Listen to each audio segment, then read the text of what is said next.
Hello, it's a beautiful Wednesday morning, and I trust God you are all doing well. Happy new month!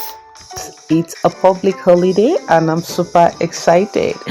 Thank you so much, my returning subscribers, for always watching my videos. I sincerely appreciate you all.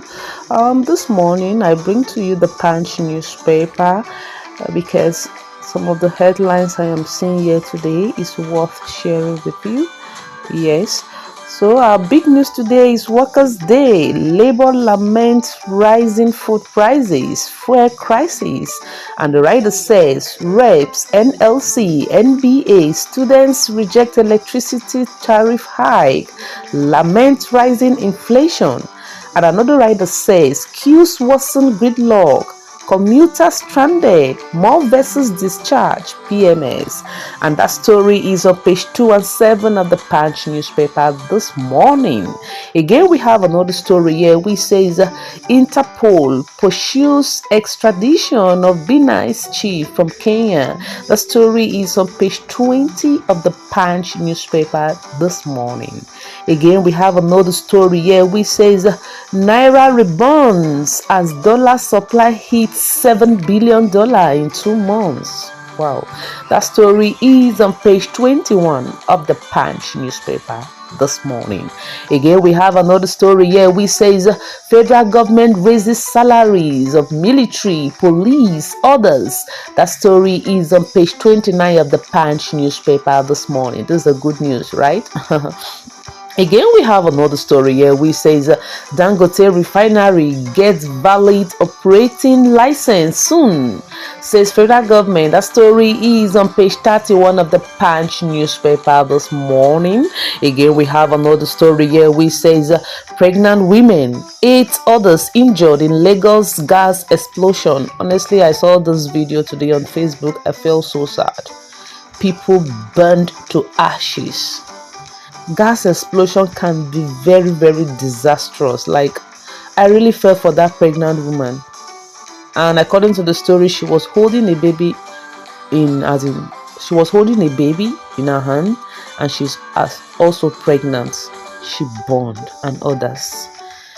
It's so sad. I pray may their soul rest in peace.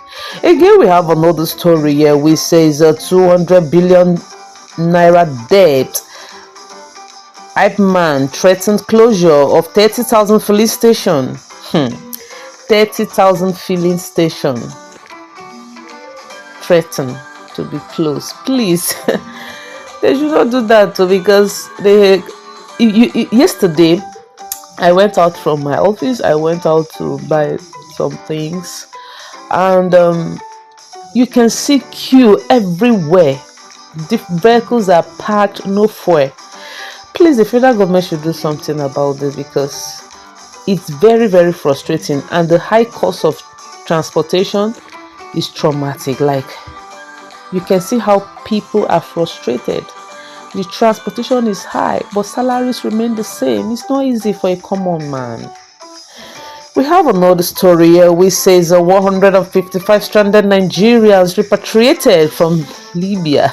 That story is on page 7 of the Punch newspaper. Like, I know one thing I used to say is this: God has blessed Nigeria so much that ideally we should not, as in Nigerian citizens, should not even think of going to another country to settle.